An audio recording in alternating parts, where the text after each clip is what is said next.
Yeah, thank you so much for inviting me again. Yeah, that is really an honor.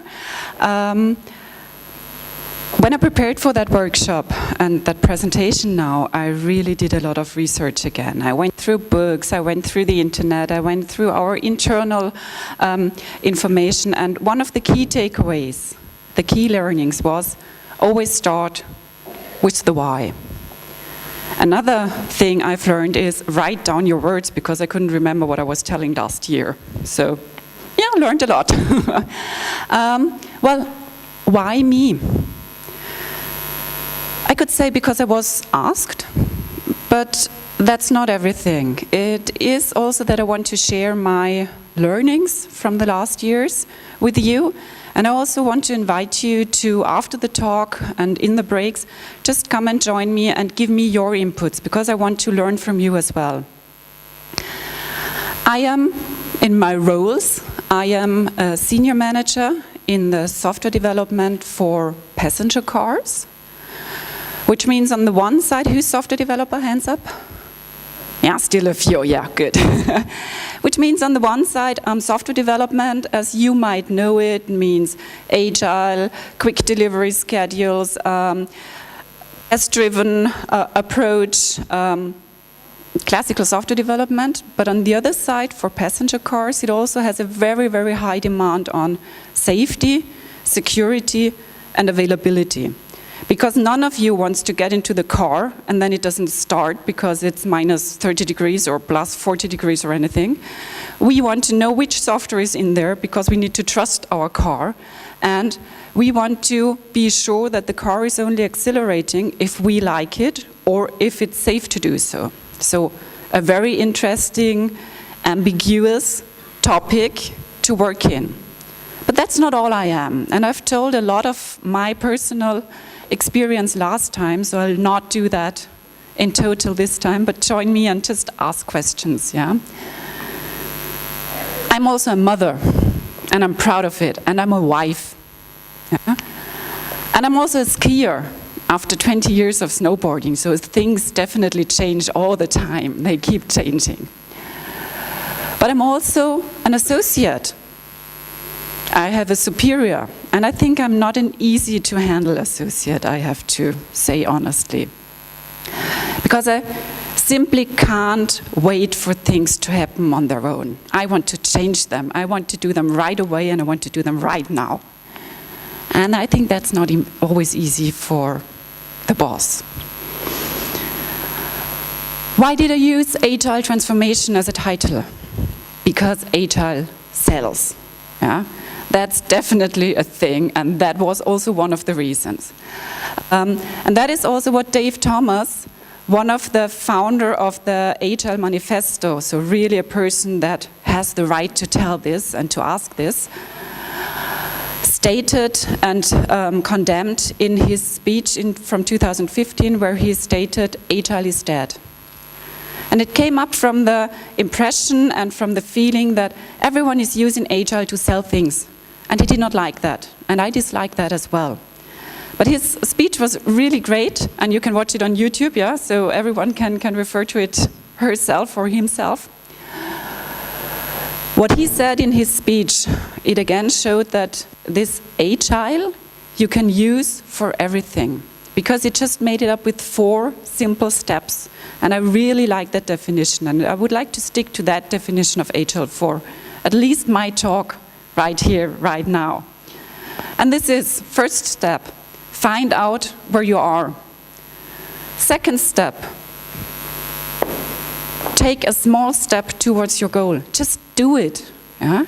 Third step, adjust your understanding based on what you know and what you've learned. And then, very important, very simple, repeat. That's it. And you can take that for everything, and that is what I've told you, that I'm not a very easy to handle associate.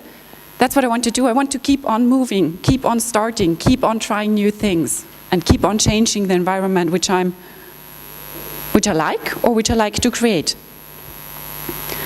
Why transformation? Because I experienced that in my company we are going through a huge transformation as the whole society does at the moment. I'll start in the beginning of our company to just show you what is happening there. And I was amazed when I did this research and prepared all that. I was really like, oh my God. Yeah? In 1886, the company was founded, the company Bosch I'm working for was founded by a person, Robert Bosch. And nowadays you would say he started his startup. Yeah? Back then he just founded a company. And he did it with an invention which he made. It was the magneto-ignition, which really changed the automotive sector and made that possible, what happened since then. And he was wondering if his invention would not succeed. I think he wondered because he's from Stuttgart. Yeah? But he was wondering, what if that did not succeed? And what would he do with his associates? But still, in 2017 and in 2018 as well, we are a company that is growing through innovation. We are spending 7.5 billion euros in 2017 for research and development. We have more than 62,000 associates. Imagine that number, 62,000 associates in research and development on 125 locations all over the globe. So that is still impressive, and he actually needn't worry too much if you look at it right now. But he was also worrying about his associates. And he wouldn't have to. We now reached the number of 400,000 associates in the complete Bosch group. And in the last year, we hired several thousand experts for software and IT. And if you know the history of Bosch, you might be a bit confused. What does Bosch do with software and IT experts? So most likely you. Yeah? What did you do in that company that is giving and producing products for the automotive sector? Well, that is the change that is happening right now. It's not only that we have the components, it's also that we add services to these components, and we need to have this connectivity. Let's just assume this connectivity, or let's go through an example. If you're going to, I don't know where, everyone has a picture, I hope. If you're going there in your car and you decide you want to meet some friends, within your car you can just say, invite Steve and Francis, and they get an appointment. And the car, or the cloud, or the connected things can check, what do you have in your refrigerator? Which things are missing for your friend's favorite dish? And they can order it, and that is brought to your home. And once you are there, your friends are there, and you can start jointly cooking. But that's not only about connecting people, it's also about connecting things. And to give you an example, there would be, you drive with your car, the car is telling you that a component is going to break in the future, because the component tells the car. Then the car is not only guiding you to the garage, because it knows the way.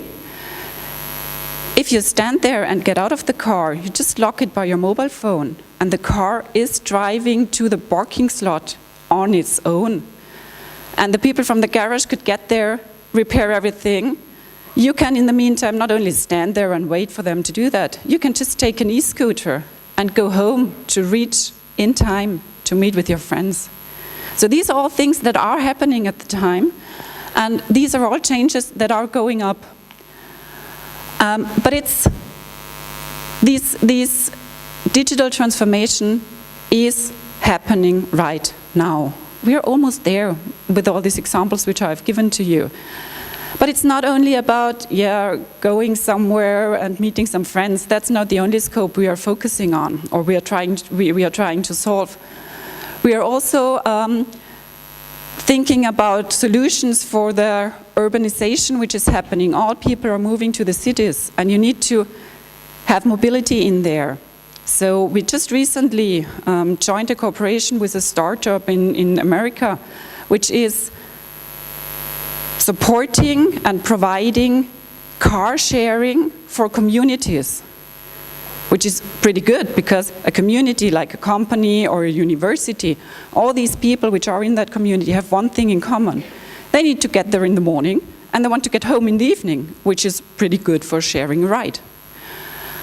What we're also doing is we have projects in the connected agriculture, and we have a project in the smart farming area, which addresses the topic of getting, with the resources we have, getting all the people fed on the world. So these are huge topics which can be addressed by the connected things. And I need the video now, because it's not my computer, so I need some support. And I have the expert here. And I would like to share a video with you, yeah, which we have for that, and then continue.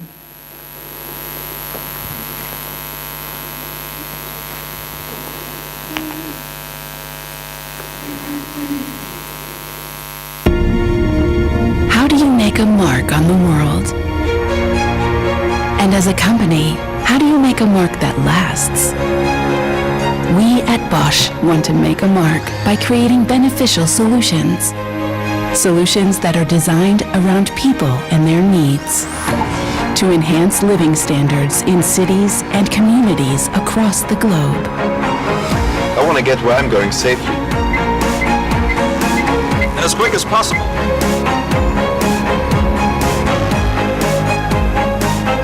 I want my home to take care of me and itself. I want my work to be simplified, to focus on what really matters. At Bosch, we know how to make a mark on the world by connecting products, solutions, and services to help people realize their dreams and ambitions, just as our founder Robert Bosch would have wanted. Bosch, invented for life. Sounds pretty cool, doesn't it? But how does that actually affect my everyday life? There is sometimes a gap between those realities. Yeah? If we go through the business sectors which we have first on the bottom, we have the energy and building technology, then we have the consumer goods, the industrial technology, and the mobility solutions. And you still see mobility solutions is the largest part. And it's a part with a lot of history. So getting the history into that future takes a few steps. And we have a clear vision about what we want to achieve in the mobility solutions. We want to make mobility as stress-free, as emission-free, and as safe as possible. So we have 3 piles we're working on: connecting, electrifying, and automating the driving. And we can really reach those things right now. That is amazing. But what we realized is that if we do such a change on the technological side, that really doesn't work too much if we don't do a change on the working habits and on the leadership style which we are using. So we started the transformation there as well. And that's my story. Now my story starts. Yeah? I'm a manager for several years, and when I started, we had this. We had a guideline for leadership. Yeah. Though there were 10 principles, and if the leader would do this, everything would be all right. But the 10 principles, they were good, and I really thought, well, that's something really good which we have. Yeah? But it's really a bit top down, and it's really not what we are doing at the moment. So we changed that, luckily, yeah? And we changed it to a pretty cool thing. We changed it to "We lead Bosch." And if you only look at those 3 words, it just shows each and every one in the company, within our community, is leading. Every interaction you have with another person has to do with inspiring that person, with supporting that person. And if you go through all those, again, 10 points, yeah? But if you go through these 10 points, I can honestly and truly tell you that is the way I want to be led. And that is the expectation I have on myself to lead others. Just go through some of them, yeah? Create autonomy and remove any obstacles. Communicate openly, frequently, and across all levels. Seek and give feedback and lead with trust, respect, and empathy. Learn from mistakes and see them as part of our innovation. spark enthusiasm for new things and embrace change as an opportunity, which I love, yeah? And achieve excellence. That is really how I want to be led. And that is, as I've told, that is what I request from myself. And I regularly reflect whether the enthusiasm which I am feeling is also getting to my associates. And I realized that was not happening. And I was like, oh my God, but we have such good slides, why is that not happening? Yeah? And I thought about it a lot. And within a meeting which I had with a product owner or former team leader, we were sitting together and we were talking about new things or new topics which we need to be done, need to be implemented. And we were sitting in a room, the two of us, and we were thinking, okay, who could take that topic up? And I was like, oh God, what are we doing here? That is not what we are telling, yeah? That is really not what we are telling. And I realized, I am the blocker. I am the person who is not letting that flow. And I was really, a bit upset about myself, but we just found out where we were, and we did a step. We changed that. We went out and at the next stand-up which we have, we stood there and asked the colleagues, okay, we have these two topics, who would like to take that up? And no one volunteered. And I was like, oh my God, it's not happening, it's not happening. And then I thought, okay, I'll give some feedback. Yeah?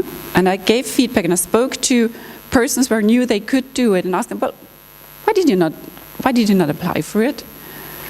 And we found someone. And the second and the third and the fourth time, there were always volunteers. So to achieve this, I had to change something here, and we are changing something in that area. So you see that all these 10 points are very strongly interconnected because it's a system. You can't only get one thing by addressing that thing. You need to shape the environment so that this thing can happen on its own. And I did that speech yesterday in front of my associates, because I was thinking I need to communicate very openly. I did not do this last year. I did this year. And we agreed that March is our feedback month now. Yeah? We are setting initiatives to increase the level of trust which we have. We are very trust and respectful and very empathetic. But critical feedback is nothing which we like to give. So we need to learn this. And this is something which we are doing right now. And that is just at the beginning, the definition of Agile. That is what Dave Thomas here says. Take a step and then see what you've learned and repeat. So, to summarize, I would like to state two questions. The first is for me, but everyone can think of it on himself or herself. Do I believe in a thrilling future? What do you think? I definitely do, and if it's not coming, I'm going to create it anyway, yeah? So there is no way that is not happening. And this is a question everyone should state for himself. Do we take a small step towards our goal each and every day? And I'm pretty sure we can say, yes, we do. Thank you very much.